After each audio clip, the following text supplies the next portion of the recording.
As we do kind of shift our attention to some of the races coming up, look, full disclosure, we are going to drop for the next couple weeks in terms of the type of cards that we're going to see. I tell you what, though, the 28th of June, keep an eye out there as a massive card. I believe that is at Monmouth. But we do have the Travers and a massive card, the Stephen F. Foster, I believe. So keep an eye on that. But admittedly, not the greatest field that we have lined up, or at least the greatest races that we've kind of been used to the past few weeks with the Triple Crown. But we are going to start at Monmouth, 3 grade ones on Saturday, 2 at Monmouth, 1 at Santa Anita. We're starting at Monmouth. We are going to start race 10. It is the Salvator Mile Stakes. We are going a full mile on the dirt for 3-year-olds and up for a purse of 150,000. Raider Jim, your thoughts on the Salvator Mile Stakes? Yeah, I mean, it's got Raider Jim written all over it because you got the horse on the outside in the 9 spot. It's Bishop's Bay. Trainer is Brad Cox. Jockey is Flavien Prat. The only thing about Bishop's Bay, there's no negative, really. I can't say it. The only thing is, no, Bishop's Bay is the cream of the crop in this race. I would also keep my eyes on very well handicapped, it looks like, this field. The 3-horse Tuscan Sky. Look for that horse to come in. Definitely will finish in the money. The one that might fool people.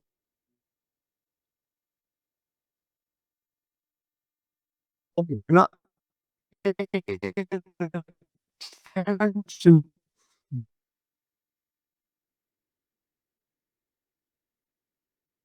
But then you also have to give a look to Service to Air, the 5-horse, and Trademark at 6-1. So there, it's not too bad of a race, except that you got Bishop's Bay. You have to combine your your early morning odd 6-5 with 6-1s and 7-2s. Yeah, the accusers of us copying each other's homework will be out very early today, unfortunately. But yeah, I pretty much saw this the same way. And I mean, when you look at Bishop's Bay, we're not looking through it in any other lens than probably anyone else would. When I did do kind of my notes on these, I didn't have morning lines, so I said I'd be happy to see Bishop's Bay at 2-1. It's 6-5. So this is the best horse in the field by a lot. I mean, you have the jockey trainer combo, you have the distance combo.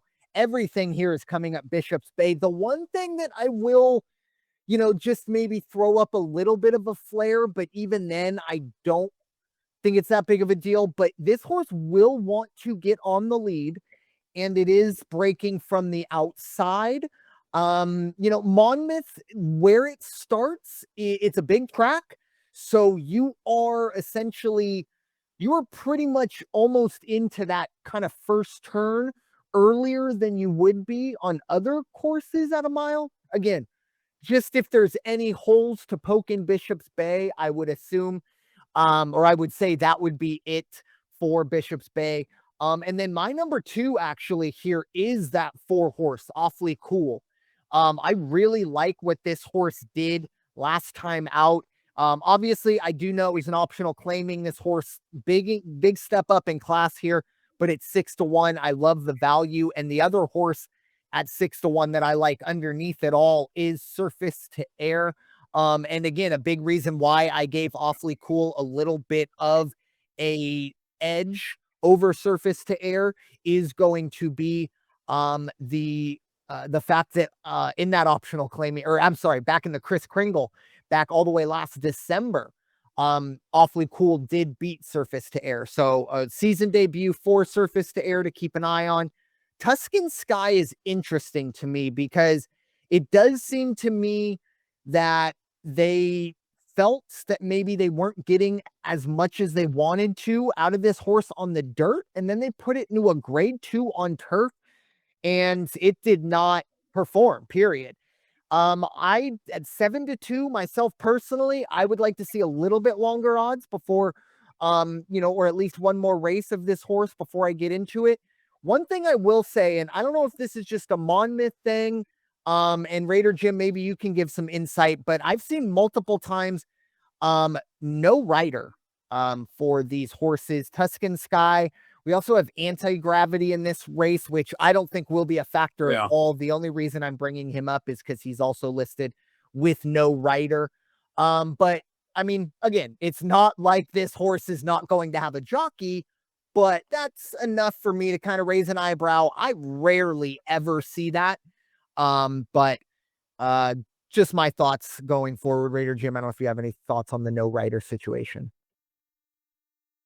It's hard to say. I look around the cards at the other tracks, and it's not like, as you already said, we got a lot of grade threes out there for the most part, a couple of grade ones here and there. But I think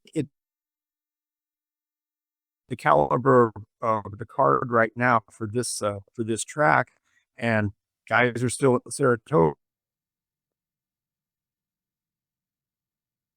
That's it right now. So kind of like the driver pool is a little bit spread out too far, and they just don't have the manpower. Yeah, and as I kind of mentioned, not a massive card at Monmouth to get people there. I think there is one other grade 3 that I did not put in just because I didn't want to have to add that form just for 1-3 grade 3. But again, as I mentioned, not a huge day or weekend of racing, but might just see a kind of a late fill in there.